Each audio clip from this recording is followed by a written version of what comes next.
أعوذ بالله من الشيطان الرجيم بسم الله الرحمن الرحيم الحمد لله رب العالمين نحمده تعالى سبحانه ونستهديه ونستغفره ونعوذ بالله من شرور أنفسنا وسيئات أعمالنا من يهده الله فلا مضل له ومن يضلل فلا هادي له أشهد أن لا إله إلا الله ونشهد أن سيدنا محمدا عبده ورسوله اللهم صل وسلم وبارك على سيدنا وحبيبنا محمد وعلى آله وأصحابه والتابعين وتابع التابعين لهم بإحسان إلى يوم الدين رب اشرح لي صدري ويسر لي أمري واحلل عقدة من لساني يفقه قولي أما بعد yang berusaha barisan jawatan kuasa dan urus setia Ikram Shah Alam yang menganjurkan kelas bahasa Arab ikhwah akhwat yang dirahmati lagi dimuliakan Assalamualaikum warahmatullahi wabarakatuh. Alhamdulillah kita panjatkan puji dan syukur dapat berkumpul bertemu lagi pada waktu ini. Apa kata kita mohon keberkatan Allah Subhanahu Wa Taala dengan mulakan dengan bacaan Ummul Kitab Al-Fatihah. A'udzubillahi minasyaitonirrajim. Bismillahirrahmanirrahim. Alhamdulillahirabbil alamin. Arrahmanir rahim. Maliki yaumiddin. Iyyaka na'budu wa iyyaka nasta'in. اهدنا الصراط المستقيم صراط الذين أنعمت عليهم غير المغضوب عليهم ولا الضالين آمين. Alhamdulillah. Kita sama-sama panjatkan puji dan syukur diberi kesempatan dan peluang untuk kita meneruskan lagi perbincangan kita ya di bawah pembelajaran bahasa Arab dan kita gunakan Al-Quran sebagai kita punya silibus insya-Allah. Mudah-mudahan dengan keberkatan Al-Quran itu kita harapkan agar Allah Subhanahu Wa Taala memberikan kefahaman kepada kita semua. Amin ya rabbal alamin. Baik. Jadi ayat yang telah pun kita pilih sama-sama untuk perbincangan bahasa Arab ini selepas habis kita surah Al-Fatihah kita akan tengok surah Al-Fathu ayat yang ke-29 ataupun ayat yang terakhir. Kita telah mulakan perbincangan kita berkaitan dengan ayat ini pada pertemuan yang lepas dan insya-Allah kita akan sambung dan kita lihat lagi ya apa yang boleh kita bahaskan Uh, saya nak mulakan dengan kita baca sekali lagi ayat ini. Saya baca dan minta ikhwan akhwat simak dululah bacaan dia. A'udzu billahi minasyaitonir rajim. Muhammadur Rasulullah والذين معه أشداء على الكفار رحماء بينهم تراهم ركعا سجدا يبتغون فضلا من الله ورضوانا سيماهم في وجوههم من أثر السجود ذلك مثلهم في التوراة ومثلهم في الإنجيل كزرع أخرج شطأه فآزره فاستغلظ فاستوى على سوقه يعجب الزراع ليغيظ بهم الكفار وعد الله الذين آمنوا وعملوا الصالحات منهم مغفرة وأجرا عظيما صدق الله العظيم. Ayat yang ke-29 surah Al-Fathu.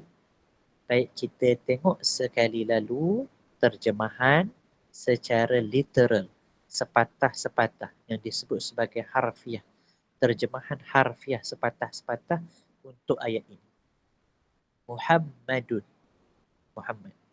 Rasulu, Rasul, utusan. Allahi, Allah. Walladzina, dua perkataan kan? Kita dah pecahkan. Wa dan. So dia warna merah dekat situ. Kalimah satu perkataan. Alladzina, orang-orang yang. Itu perkataan kedua. Kemudian kita tengok perkataan ma'ahu. Maknanya kalau ejaan dalam Quran, dia bersambung lah kan. Dekat sini, saya pun tak tahulah macam mana format dia. Tukar kepada PDF, dia jadi terpecah pula kat ujung tu. Tapi macam tak tahu pula kita nak belajar bahasa Arab. Okey. Ma'ahu sebenarnya dua perkataan. Walaupun nampak macam satu, ma'ahu, sebenarnya dia dua. Yang pertama ma'a, bersama, kemudian hu, dia ataupun nya. Ma'ahu, bersamanya, dua kalimah. Asyidda'u, asyidda'u, orang-orang yang keras. Terjemahan dia, orang-orang yang keras. Ala, atas. Al-kufar, orang-orang kafir. Akhwat yang baru masuk, kita sedang terjemahkan sepatah-sepatah harfiah satu-satu perkataan yang ada pada ayat 29 surah Al-Fath. Kemudian perkataan ruhama'u. Ruhama'u maknanya orang-orang yang penyayang. Ruhama'u, orang-orang yang penyayang. Bainahum. Bainahum ada dua perkataan. Yang pertama baina, yang kedua hum. Baina antara, hum mereka. Seterusnya kita jumpa perkataan tarahum. Tarahum. Dua kalimah. Kalimah pertama tara. Engkau melihat. Tara, engkau melihat. Kemudian hum, mereka. Tarahum, engkau melihat mereka. Kemudian perkataan seterusnya rukka'an, orang yang rokok. Rukka'an, orang yang rokok. Sujadan, orang yang sujud. Faham ya? Kemudian yabtaghuna. Yabtaghuna, mereka mengharap. Yabtaghun, mereka mengharap ataupun mereka mengkehendaki. Sama ya? Fadlan artinya kelebihan. Fadlan, kelebihan. Min, dari, Allahi, Allah, wa ridwana, dua perkataan. Yang pertama wa dan kemudian ridwana, keredaan. Sampai situ dulu Sampai situ dulu. Itu terjemahan harfiah nama dia. Sepatah, sepatah, sepatah. Maknanya kalau tuan-tuan tutup yang bahasa Melayu, okey, kalau boleh mana tutup ya. Okey, kalau cubalah tak tengok yang bahasa Melayu, tengok yang Arab sahaja dan cuba terjemahkan. Muhammadun Rasulullah, senang. Wallazina ma'ahu asyidda'u 'alal kuffari ruhama'u bainahum. Boleh dah tu. Tarahum ruk'an sujada yabtaghuna fadlan minallahi wa ridwan. Muhammad Rasul Allah. Sepatah-sepatah Muhammad Rasul Allah. Dan orang-orang yang bersamanya. Orang-orang yang keras atas orang-orang kafir. Orang-orang yang penyayang antara mereka. Engkau melihat mereka, orang yang rokok, orang yang sujud, mereka mengharap kelebihan dari Allah dan keredaan. Itu adalah terjemahan sepatah-sepatah. Boleh faham tak? Bolehlah kan? Bolehlah. Cuma kita perasan tadi ada macam bunyi dia janggal sikit. Dan orang-orang yang bersamanya, orang-orang yang keras atas orang-orang kafir, orang-orang yang penyayang antara mereka. Macam tolak pula bunyi dia kan. Tapi kita tahu yang itulah terjemahan harfiah dia. Asyidda'u 'alal kufari ruhama'u bainahum. Itulah terjemahan sepatah-sepatah dia. Tetapi terjemahan sepatah-sepatah tu bila kita nak cuba faham, kadang-kadang bukan tak faham, dia bunyi dia janggal sikit. Jadi kita selalu sebut sebelum ni, biasanya untuk kita elokkan terjemahan tu, selepas kita terjemah sepatah-sepatah, sebab kita nak tahu makna, kita belajar bahasa Arab. Tapi sebab bunyi dia pelik, maka kita perlukan bantuan terjemahan mafhum. Terjemahan mana? Terjemahan mafhum. Apa makna mafhum? Untuk nak faham. Mafhum, untuk kita faham kan. So bila kita terjemahkan mafhum, itu yang ada dalam Quran kita ni lah. Kalau tuan-tuan yang ada Quran dekat depan tu, siapa boleh tengok Quran masing-masing, dia akan tengok terjemahan yang ada dalam Quran dia tu adalah terjemahan mafhum. Bunyi dia macam ni ya. Muhammad adalah utusan Allah dan orang-orang yang bersama dengannya bersikap keras. Dengar ya. Bersikap keras terhadap orang-orang kafir tetapi berkasih sayang sesama mereka. Kamu melihat mereka rokok dan sujud mencari kekurniaan Allah dan keredaannya. Boleh beza tak terjemahan sepatah-sepatah dengan terjemahan mafhum? Okey. Sepatah-sepatah kita kena tahu sebab kita belajar bahasa Arab. Tapi bila kita baca mafhum dia, dan orang-orang yang bersama dengannya bersikap keras terhadap orang-orang kafir tetapi berkasih sayang sesama mereka. Itulah mafhum. Kita pun faham begitu. Tetapi bila kita belajar bahasa Arab, kita kena tahu makna literal dia. Perkataan asyidda'u tu maksudnya apa? Ruhama maksudnya apa? Sebab kita belajar bahasa Arab kan. Jadi, saya nak baca terjemahan mafhum lagi sekali.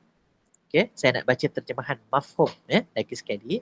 Nak minta ikhwah akhawat cuba kata orang tu menentukan pada terjemahan mafhum tu apa sebenarnya perkataan yang saya tambah ke, perkataan yang saya mungkin kedepankan ke belakang. Cuba akhwat tengok yang Arab tau. Tengok perkataan Arab tu Jangan tengok yang Melayu tu. Tengok yang Arab tu. Tapi telinga dengar Melayu. Macam tu. Mata tengok Arab, telinga dengar Melayu. Macam ni Mata tengok Arab, telinga dengar Melayu. Okey, mata tengok Arab, telinga dengar saya cakap Muhammad adalah utusan Allah dan orang-orang yang bersama dengannya bersikap keras terhadap orang-orang kafir tetapi berkasih sayang sesama mereka. Kamu melihat mereka rokok dan sujud mencari kurniaan Allah dan keredaannya. Mata tengok Arab kan? Tapi telinga dengar Melayu, dekat kepala otak kita ni proses perkataan tu. Yang mana perkataan asal, yang mana perkataan yang saya alter, perkataan yang kita tambah sikit. Untuk apa? Untuk faham. So dekat situ ada kita belajar satu lagi skill, iaitu skill terjemahan. Kadang orang Arab sebut macam ini, tapi bila kita nak translate, kita perlukan kemahiran mafhum. Apa sebenarnya point yang nak disampaikan. Okey? Tapi kita terjemah sepatah-sepatah mula-mula tadi tu sebab kita belajar bahasa Arab dah kan. Muhammad, Rasul Allah dan orang-orang yang bersamanya, orang-orang yang keras atas orang-orang kafir, orang-orang yang penyayang antara mereka. Tadi masa mafhum kita kata apa? Bersikap keras. Betul? Itulah mafhum dia kan. Orang-orang yang keras maknanya mereka ni sikapnya keras terhadap orang kafir. Tetapi tu tambahlah. Ada tak perkataan tetapi dekat Arab tu? Tak ada. Tapi ditambah untuk kita lebih faham bahawa mereka ini dengan orang kafir bersikap keras tetapi sesama mereka berkasih sayang. Itulah mafhum. Okey. Okey, habis kat situ, kita dah, itu maknanya sekadar maknanya mengingatkan balik tentang kita memang belajar bahasa Arab. Satu kemahiran yang perlu kita ada juga ialah memahami mafhum tu. Okey, kita pergi kepada perbincangan bahasa Arab. Pada pertemuan yang lepas, kita ulang serba ringkas. Kita sebut tentang cara orang Arab membina ayat. Okey? Lagi sekali. Tak apa, kita ulang lagi sekali. Cara orang Arab membina ayat ada dua. Yang pertama, mulakan ayat itu dengan kalimah isim. Yang pertama, mulakan ayat itu dengan kalimah isim. Yang kedua, mulakan ayat itu dengan kalimah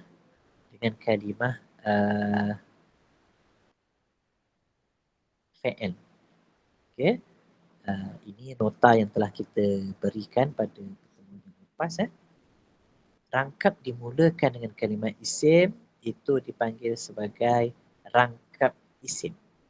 Bila mana rangkap isim, kita kena cari dua maklumat. Yang pertama subjek dan yang kedua predikat. Kemudian maklumat yang paling penting yang kita ambil ialah baris asas untuk subjek baris depan dan baris asas untuk predikat pun berbaris depan. Okey. Kemudian rangkap fi'il adalah rangkap yang dimulakan dengan kalimah fi'il. Ayat tu dia start dengan perbuatan. Dan bila ayat tu ayat perbuatan, kita juga perlu cari dua unsur fi'il tersebut, perbuatan dan pelakunya. Fi'il, perbuatan, pelaku orang Arab kata fa'il. Fa'il, pelaku. Okey. Kadang-kadang dia ada unsur yang ketiga. Yang pertama fi'il, yang kedua fa'il, yang ketiga maf'ul. Maf'ul maksudnya mangsa yang kena. Fi'il perbuatan, fa'il pelaku yang melakukan perbuatan tu, maf'ul yang kena mangsa kepada perbuatan tersebut. Dan kita kata baris asas untuk fa'il pelaku adalah baris depan dan baris asas untuk maf'ul yang kena mangsa adalah baris atas. Dan kita dah berikan contoh kepada kedua-dua. Kembali kepada ayat yang kita bincang tadi. Okey, ayat ini.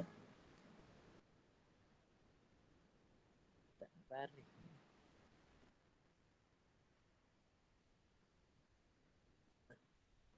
Tak baris.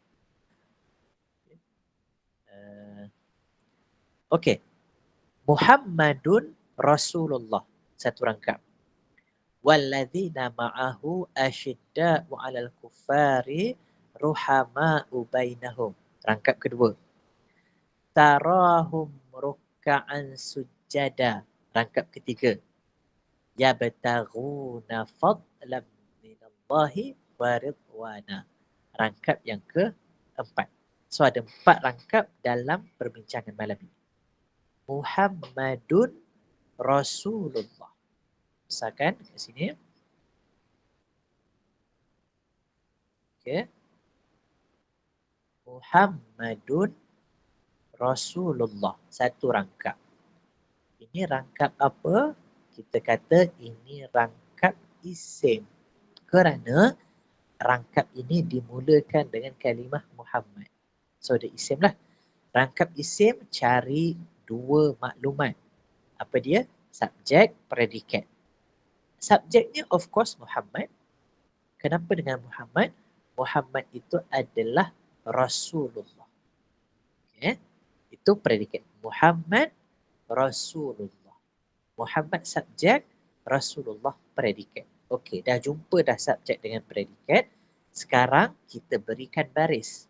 Tadi kita sebut baris asas untuk subjek baris depan. Lalu kita baca Muhammadun. Baris asas untuk predikat pun baris depan. Kita baca Rasulu. Rasulullah. Kemudian rangkap yang kedua. Okay. Alhamdulillah baring pun dia. Baring lah. Okay. Dia nak baring. Walladzina ma'ahu asyidda'u 'alal kuffari ruhama'u bainahum. Ini rangkap kedua. Baik, rangkap yang kedua ni dia start dengan wa. Wa haraf. Kita kata sebelum ni kalau start dengan haraf tak kira kan? Kita tengok perkataan selepas dia. Okey, sebab perlombaan dia antara isim dengan fi'il sahaja. Kalau start dengan haraf tak kira. Selepas wa kita jumpa allazina. Alladzina maknanya orang-orang yang. Alladzina isim ke fi'il? Confirm isim.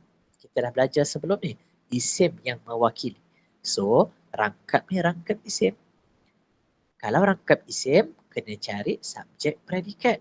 Dan minggu lepas kita kata subjeknya walladzina ma'ahu, orang-orang bersama dengannya, subjek. Kenapa? Mereka itu asyidda'u 'alal kufar. Ini predikat pertama, ruhama'u bainahum. Ini kita panggil predikat kedua. Okey? Jadi walladzina ma'ahu subjek. Asyidda'u 'alal kufari predikat satu, ruhama'u bainahum predikat dua. Dah jumpa subjek dengan predikat. Sekarang nak bagi baris. Kita kata alladzina subjek, baris asas dia baris depan. Cuma ingat lagi pertemuan yang lepas, boleh tak kita tukar alladzina kepada alladzinu? Sebab dia subjek. Kita kata tak boleh kerana isim yang mewakili kita sebut apa? Kebal. Ingat lagi? Dia isim yang mewakili kebal. Kita memang tak boleh ubah baris dia. Cuma maklumat kita tahu yang dia subjek. Yang tu kita tahu dia subjek dan baris asas dia baris depan. Itu maklumat yang ada. Yang kita dah belajar. Cuma nak implement pada perkataan ni tak boleh. Kenapa tak boleh Ustaz? Sebab perkataan ni kebal. Dia tidak menerima perubahan. Dia tak nak perubahan. Dia nak kekal macam sebelum ni. Okay. So, dia kebal. Walladzina, kita tak boleh tukar walladzinu. Tapi kalau Muhammad ni isim juga. Dan dia isim yang tak kebal lah. Okay. Dari sudut baris, dia isim yang tak kebal. Kadang-kadang Muhammadun. Kadang-kadang Muhammadan. Kadang-kadang Muhammadin. Boleh bertukar. Tetapi dekat sini Muhammadun sebab dia subjek. Okey. Tapi alladzina subjek tapi tak boleh tukar baris sebab kebal. Predikat pertama asyidda'u. Asyidda'u orang-orang yang keras dan dia predikat. Predikat baris asas dia pun baris depan. So dekat sini kita boleh nampak asyidda'u dibariskan dengan baris depan. Bukan asyidda'a, bukan. Bukan asyidda'i, tak. Tetapi asyidda'u kerana dia predikat, baris asas dia baris depan dan boleh diimplementkan pada perkataan ni sebab dia tak kebal. Okey. Kemudian ruhama'u predikat juga, okey, predikat juga dibariskan baris depan sebab predikat baris asas dia baris depan dan boleh implement. Okey. Ini kita ulang kaji yang lepas ya. Yang lepas kita dah bincang, kita kita refresh balik. Kita ingatkan balik. Ustaz, macam first time je dengar. Biasalah kan. Biasalah tu Walaupun kadang-kadang dah 3-4 kali kan. Tapi bila terang, macam first time lah dengar.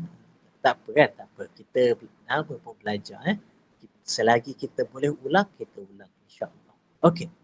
Kemudian kita ambil contoh untuk rangkap fi'il yabtaghuna fadlan. Yabtaghuna fadlan. Baik. Yabtaghuna fadlan minallahi wa ridwana, satu rangkap. Baik. Nak tanya yabtaghuna fadlan minallahi wa ridwana ni rangkap apa?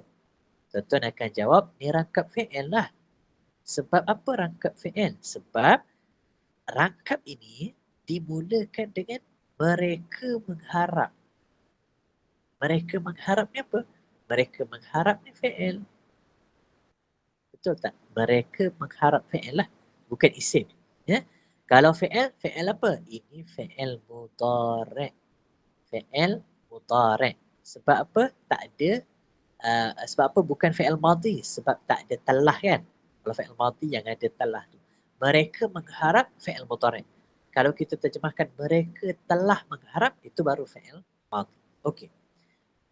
Kalau rangkap fi'il, kita kata tadi, kena ada dua maklumat. Fi'il dan fa'il. Kadang-kadang ada tiga. Fi'il, fa'il, maf'ul. Okey. Yabtaghuna fadlah. Ambil kat situ. Yabtaghuna fi'il. Dah jumpa dah. Fi'il dah jumpa. Sekarang kita nak cari fa'il. Fa'il pelaku dia. Okey. Formula yang kita sebut minggu lepas, pertemuan yang lepas. Lagi sekali, ini formula paling penting. Dhamir yang tersembunyi itulah pelaku dia. Dhamir yang ada pada kalimah fi'il itulah dia punya fa'il. Okay? Ini formula besar yang kita sebut. Dan itulah antara sebab utama kita duk ulang-ulang diagram sebelum ni kan. Cari dhamir tersembunyi. Cari dhamir tersembunyi. Dhamir tersembunyi. Antara matlamat utama dia ialah ini waktu dia. Supaya kita boleh faham mudah. Kalau tak ada apa nama ni latihan diagram dhamir tersembunyi tu, tentu akan pening. Apa pula dhamir ni? Kan pening juga. Okey. Tapi insya-Allah boleh kan? Kita tahu sebelum ni untuk cari dhamir ya betaghuna. Okey. Kalau buka apa ni diagram buka diagram kita.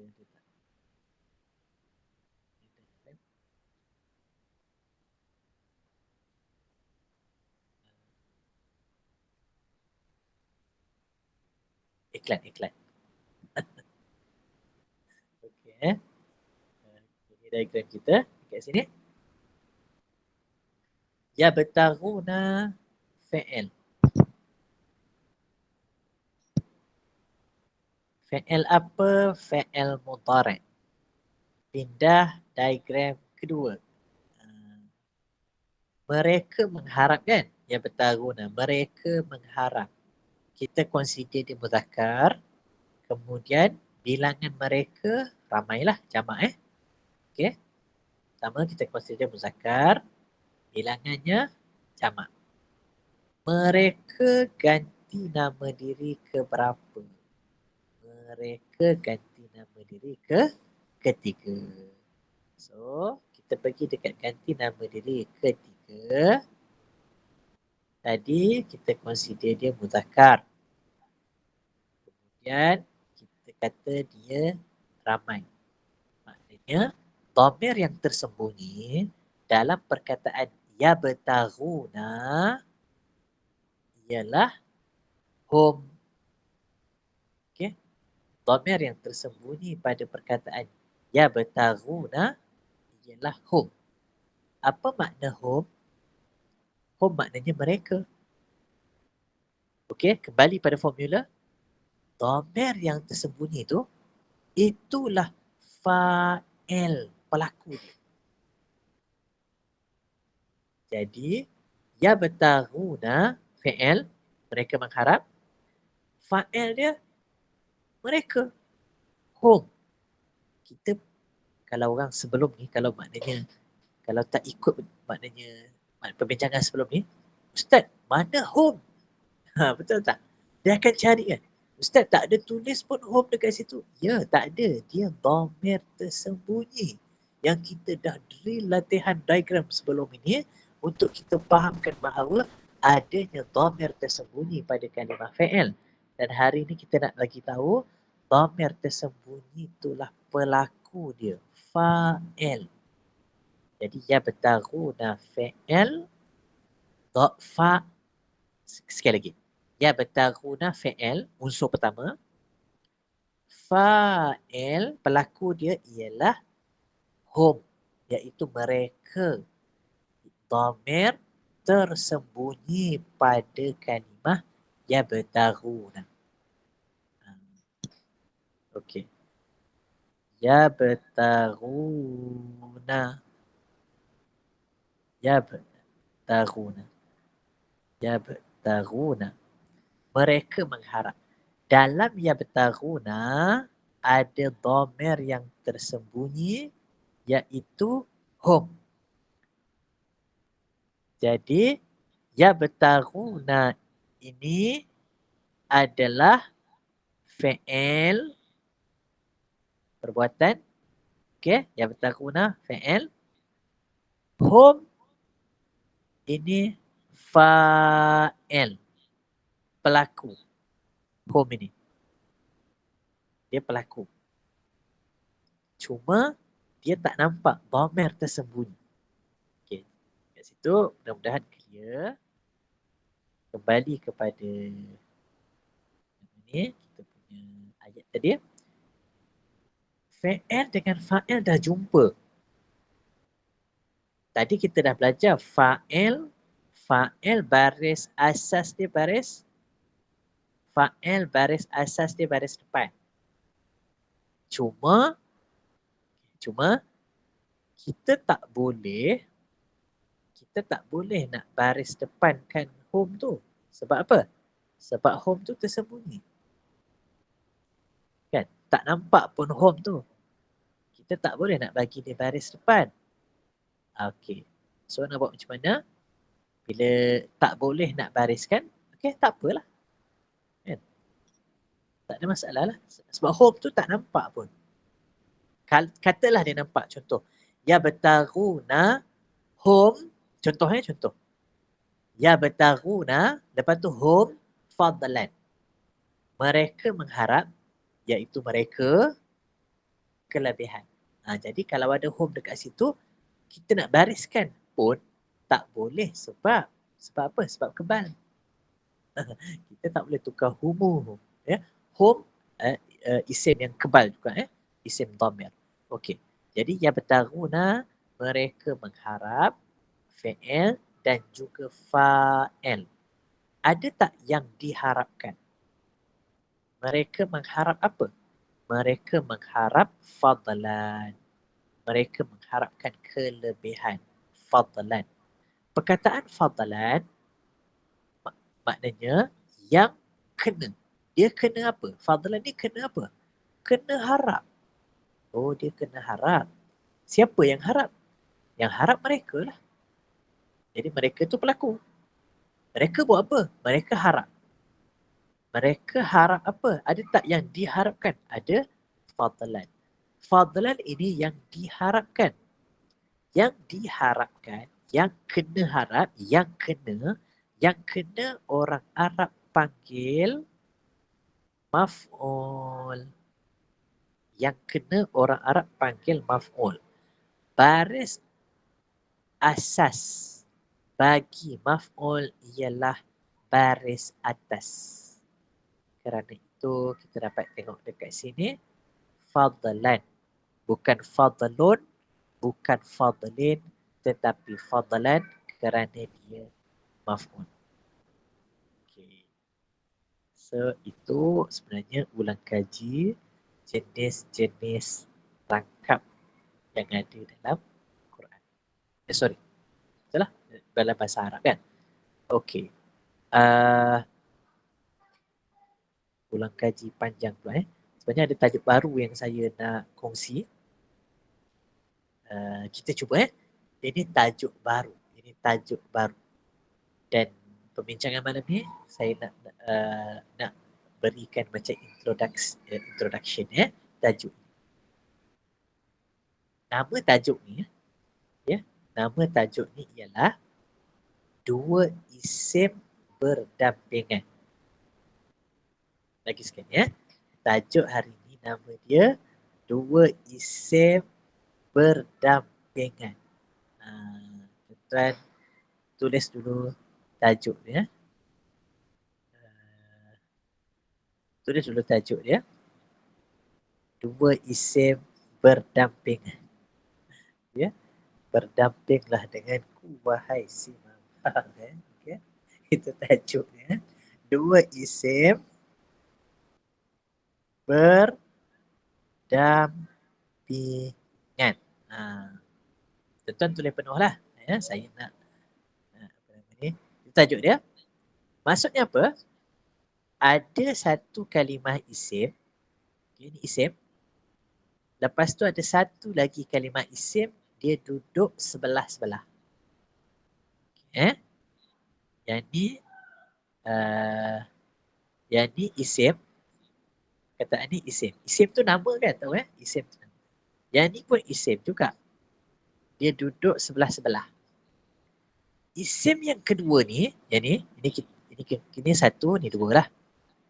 Isim yang kedua, dia menerangkan isim yang pertama.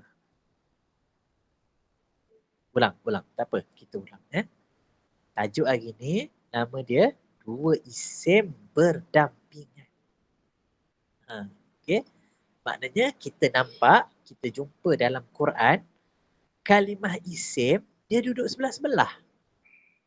Bila kita nampak macam tu, boleh jadi dia masuk bawah tajuk ini. Boleh jadi bukan semua dah. Bukan semua duduk isim sebelah kita kata duduk isim. Tapi kita tengok. Kalau kita nampak ada kalimah isim, kita jumpa kalimah isim. Lepas tu kita jumpa pula kalimah isim duduk sebelah dia. Dan isim yang kedua ni menerangkan isim yang pertama. Boleh jadi dia nak masuk tajuk yang kita nak bincang ni, iaitu dua isim berdampingan. Okey. Dua isim berdampingan ada dua jenis. Ulang lagi sekali Dua isim berdampingan ni ada dua jenis. Satu, yang pertama, kita namakan dia sebagai zat, okey, dan sifat. Okey. Zat dan sifat. Yang pertama pada balik. Jenis yang pertama, dua isim berdampingan ada dua jenis. Ada dua pasangan. Pasangan pertama, pasangan zat dan sifat. Okey, ini tambah Ini tambah, kat tengah-tengah tambah. Ini isim, yang ni pun isim. Dia duduk sebelah-sebelah. Nama pasangan ni zat dengan sifat. Tuan-tuan ambil je dulu. Belajar je dulu. Faham kemudian. Kan? Belajar je dulu. Fahamnya kemudian. Okey, ini pasangan pertama. Pasangan nombor dua kat sini. Pasangan kedua, nama dia sanda menyandang. Okey. Sanda menyandang. Maksudnya, yang ni isim, yang ni pun isim juga. Duduk sebelah-sebelah. Dia isim. Sanda menyandang. Nampak Sanda menyandang. Duduk sebelah-sebelah. Yang tadi mula-mula apa? Zat dengan sifat. Yang pasangan kedua, nama sanda menyandang. Okey. Contohlah kan. Biasa orang faham senang dengan contoh.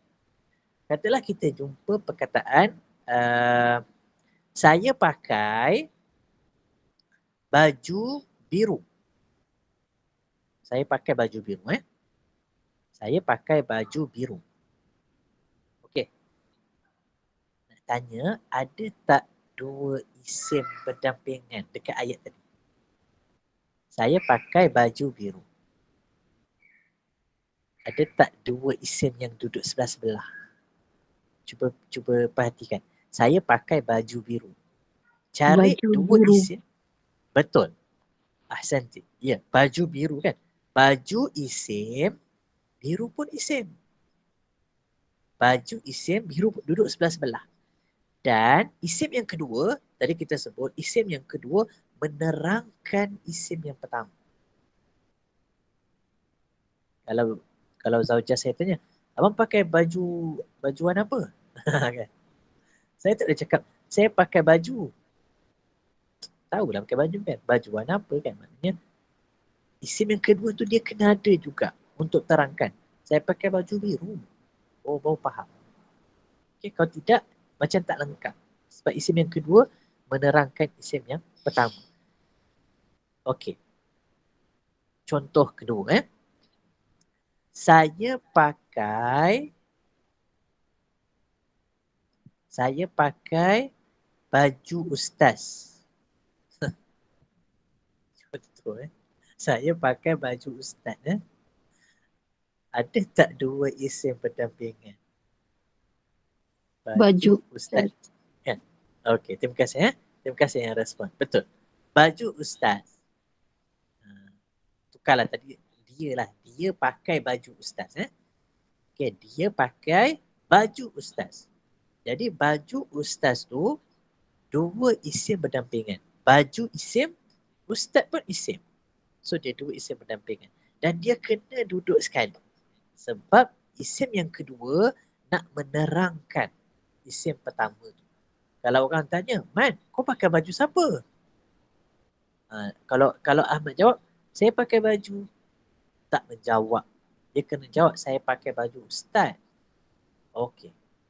Sebab apa? Isim kedua tu menerangkan isim pertama. Baju ustaz. So, dua contoh. Saya pakai baju biru. Contoh pertama. Contoh kedua, dia pakai baju ustaz. Okey, tuan-tuan dengar Jadi kita sebut dua isim berdampingan ni ada dua pasangan. Pertama, pasangan zat dengan sifat.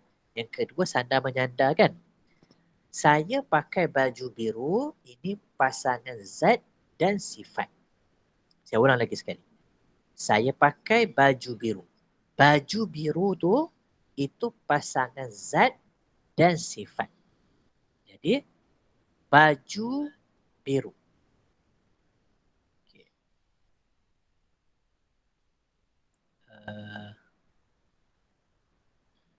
Baju biru. Sudah jauh. Baju biru. Baju ni dia panggil zat. Isim pertama. Biru sifat. Isim kedua. Jadi ni dua isim berdampingan pasangan nombor satu. Pasangan zat dan sifat. Okay. Tadi contoh kedua, dia pakai ataupun Ahmad pakai baju ustaz. Okay. Ahmad pakai baju ustaz. Baju isim, ustaz pun isim. Cuma contoh kedua ni, ini bukan zat sifat. Bukan. Ini cuma sandar menyandar. Kita panggil. Sandar menyandar. Okey. Jadi ini tajuk dia dua isim berdampingan. Isim, ada dua isim sebelah-sebelah. Isim yang kedua menerangkan tentang isim yang pertama dan dia ada dua jenis, dua pasangan. Pasangan zat dengan sifat dan juga pasangan sandar menyandar. Cara dia untuk kita kenal macam mana nak kenal tu pasangan zat, sifat ataupun sandar menyandar. Caranya ialah kalau zat dengan sifat tu dia berbentuk sifat lah. Isim yang kedua tu dia berbentuk sifat. Okay. Kalau sifat ni biasanya macam warna, besar, kecil, sifat lah kan. Tinggi, rendah, banyak ke sikit dia berbentuk sifat. Tapi kalau sandar menyandar ni dia tak ada, dia kadang-kadang maknanya bukan sifat pun kan. Baju ustaz. Ustaz bukan sifat pun. Okay. Baju sekolah. Contoh baju sekolah. Baju sekolah tu zat sifat ke sandar menyandar? Baju sekolah. Dia dua bersebelah-sebelah kan? Dua isim kan? Baju sekolah. Adik pakai baju sekolah. Baju sekolah tu zat sifat ke sandar menyandar? Sandar menyandar. Ahsan, sandar menyandar, betul. Sebab sekolah bukan sifat. Okey. Tapi kalau baju buruk zat sifat. Baju kuning zat sifat. Baju baru zat sifat. Baju sekolah sandar menyandar. Baju adik sandar menyandar. Baju sukan sandar menyandar. Okey. Perkataan lain pula. Nasi basi. Zat sifat Zat sifat nasi basi. Nasi baru. Nasi sedap. Nasi saya tak makan lagi. Contoh pun makan. Okey. Nasi apa lagi? Tapi kalau nasi kerabu. Nasi minyak. Nasi minyak. Nasi minyak apa? Nasi minyak. Sandar menyandar. Sandar menyandar. Nasi minyak sandar menyandar. Nasi kerabu, nasi lemak, kan? So itu sandar menyandar lah. Tapi kalau macam yang berbentuk sifat, ya, zat dan juga sifat. Nasi wang. Okey, itu contoh kan? Okey, kembali kepada inilah ayat kita lah. Okey, kita try tengok satu dua contoh Okey. Contoh yang clear Rasulullah. Rasul isim. Allah pun isim. Dan ini contoh dua isim berdampingan. Okey. Nak tanyalah kan. Rasulullah ni zat sifat ke sandar menyandar? Jawapannya Sandar menyandar. Sandar menyandar. Dia sandar menyandar, betul. Kerana Allah bukan sifat. Kan? Kita kata tadi nak tentukan dia sandar menyandar ke zat sifat, tengok isim kedua lah. Kalau isim kedua tu sifat, maknanya itu zat sifat. Tapi kalau isim kedua tu bukan sifat, maknanya dia sandar menyandar. Jadi dekat sini Rasulullah ni, ini contoh yang baik untuk kita tengok pasangan sandar menyandar. Rasul Allah. Okey. Kemudian kalau kita ambil juga dekat sini sebagai contoh, athar as-sujud. Athar as-sujud. Athar kesan. Ini isim. Kan? Athar ni kalimah isim. Macam mana Ustaz tahu dia isim? Sebab baris dia baris bawah. Sebab apa dia baris bawah? Sebelum dia ada min haraf baris bawah. Yang kita dah belajar sebelum ni kan. So asar ni isim. As-sujud pun isim juga. Baik. Agak-agak boleh tak kita masukkan ni dalam tajuk dua isim berdampingan? Boleh. Ini contoh dua isim berdampingan. Cuma tadi kita kena kenal pasti. Dua isim berdampingan ni ada dua pasangan. Sekarang kita nak tentukan atharis sujud ini pasangan apa? Zat sifat ke sandar menyandar? Sandar menyandar. Jawapannya sandar. Betul, sandar menyandar. Ahsan tu, bagus. Ini sandar menyandar. Sujud. Betul. Kenapa sandar menyandar bukan zat sifat? Sebab isim kedua ni sujud bukan sifat. Okey. Jadi bila dia bukan sifat, maknanya dia sandar menyandar. Okey. Sebab dia bukan sifat. Katalah kita ambil okey, ni pun boleh. Mathaluhum. Kan? Mathaluhum. Okey. Mathaluhum.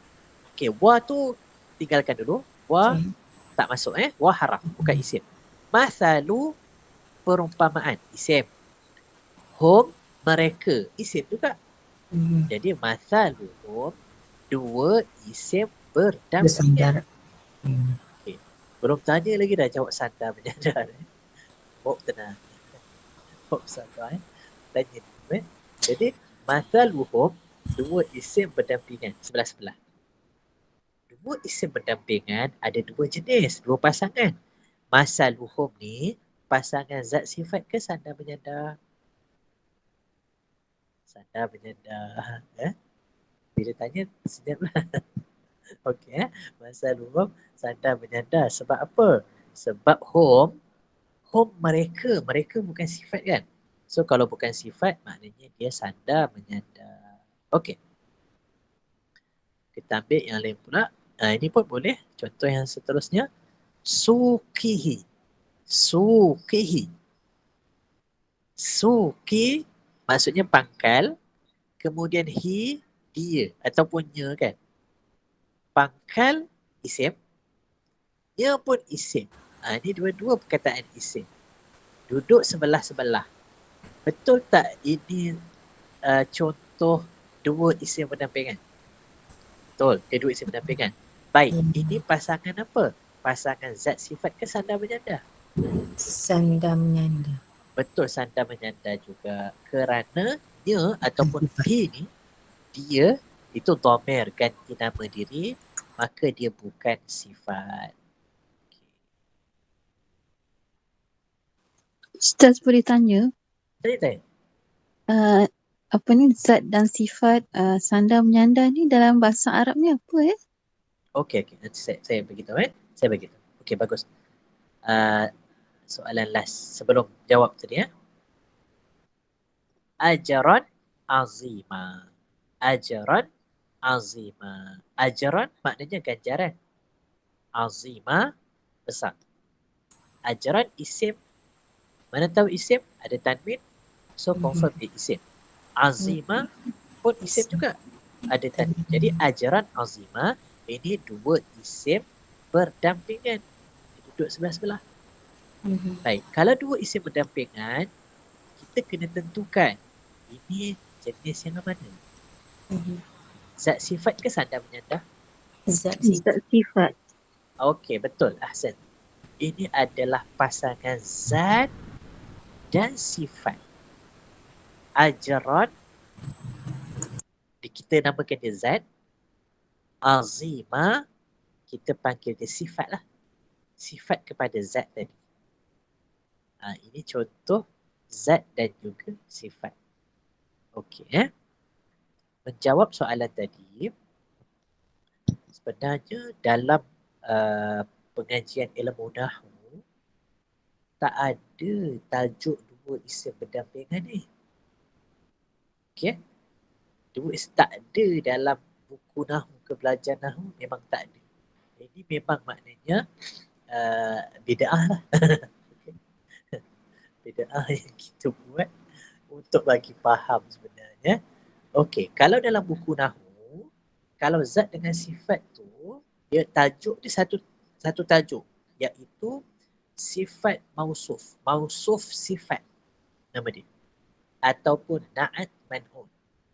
Itu zat dengan sifat. Kalau bahasa Arab Kalau sandar menyandar, itu di bawah tajuk mudhaf dan mudhafun ilaih.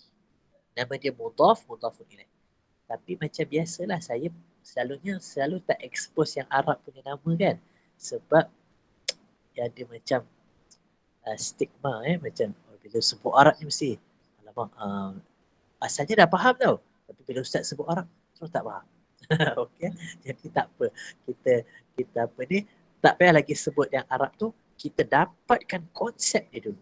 Fahamkan dulu. Nanti bila dah faham, sebutlah Arab ke Jerman ke datang pun insya-Allah kita faham sebab kita faham konsep dia. Sekali lagi saya ulang, tajuk dua isim pendampingan ni memang tak ada dalam buku nahwu. Tuan-tuan kalau cari buku grammar Arab, dua isim pendampingan memang tak jumpa. Ini memang kita gabungkan dua tajuk untuk bagi orang mudah faham. Okey? Jadi lepas ni kita akan tengok kalau ada contoh kat sini. Ini pasangan sandar menyandar. Kalau perasan, sandar menyandar ni dia begini Ambil terus kaedah dia. Kalau pasangan sandar menyandar, ini boleh tulis. Ini ambil terus. Untuk pasangan sandar menyandar, isim yang kedua dengan dulu sentiasa berbaris bawah. Lagi sekali. Untuk pasangan sandar menyandar, isim kedua. Rasul pertama kan? Allah kedua. Kalau dia sandar menyandar, yang kedua ni sentiasa berbaris bawah. Sebab itu tadi kita jumpa. Okey. Ni kan? Athari as-sujud. Ini pasangan sandar menyandar. As-sujud isim kedua. Betul tak? Apa baris dia? Bawah. Asari baris bawah sebab apa? Sebab min. Min haram baris bawah. Ingat kan? Asari baris bawah. As-sujudi baris bawah sebab dia menyandar. Memang formula dia begitu. Ambil terus ambil dan cuba inilah. Cuba proses lah. Cuba ingat kalau pasangan sandar menyandar, isim kedua sentiasa berbaris bawah. Sentiasa. Ustaz, masaluhum. Ini pun sandar menyandar. Kenapa hum tak baris bawah? Jawab. Kekal. Dia Kekal ataupun kebal. Okay. Hum kebal. Betul. Ya, ganti nama diri memang tak boleh tukar. Tak bolehlah kita masaluhumi. Orang pun tegur, kenapa baca masaluhumi? Itu kan sandar menyandar. Takkan kau tak tahu. Konon-konon baru belajar kan. Okey, tak boleh lah. Sebab dia kembali masaluhum. Walaupun dia sandar menyandar, macam tadilah. Kita tahu maklumat tu, sepatutnya home ni, baris bawah sepatutnya. Tapi nak implement tak boleh.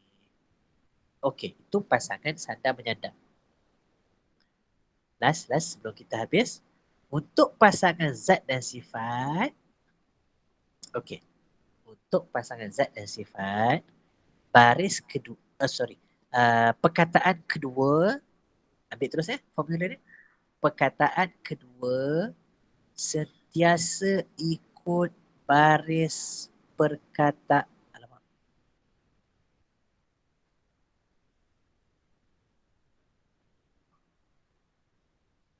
Okey. Perkataan kedua sentiasa ikut baris perkataan pertama. Saya ulang lagi sekali. Untuk pasangan zat sifat, perkataan kedua sentiasa sama baris dengan perkataan pertama. Kalau perkataan pertama ajaron, ia pun aziman. Kalau perkataan pertama sebagai contoh ayat yang lain, ajarun, mesti azimun. Mesti punya. Dia akan ikut je. Sebab dia sifat kan. Dia sifat, dia ikut je lah. Kalau dekat sini ayat yang lain ajarin. Contoh ajarin, kita akan tengok dekat sini akan jadi azimin. Habis. Kesimpulannya, dua isim berdampingan, ada dua pasangan. Pasangan pertama, zat sifat. Pasangan pertama, zat sifat. Isim yang kedua tu sifat. Nak menerangkan ganjaran, ajaran. Ajaran tu sama banyak ke sikit? Banyak besar, azim. Jadi dari sudut baris, isim kedua ni sentiasa ikut. Kalau ajaran aziman, ajrun azimun, ajrin azim. Tapi kalau pasangan sandar menyandar pula, isim yang kedua sentiasa berbaris bawah.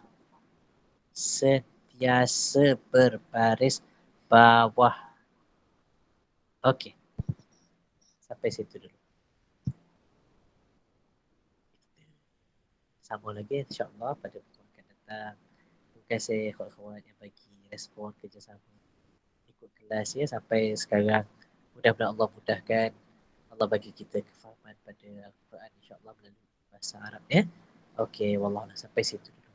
Yang baik daripada Allah, kelemahan kekurangan diri saya sendiri. Kita bertemu pada pertemuan yang akan datang. Kita tutup tasbih kafarah suratul Asr. Subhanakallahumma wa bihamdika asyhadu an la ilaha illa anta astaghfiruka wa atubu ilaik. Bismillahirrahmanirrahim. Al-'asr. Innal insana lafi khusr illa alladhina amanu wa 'amilus salihat wa tawasaw bil haqq wa tawasaw bis sabr.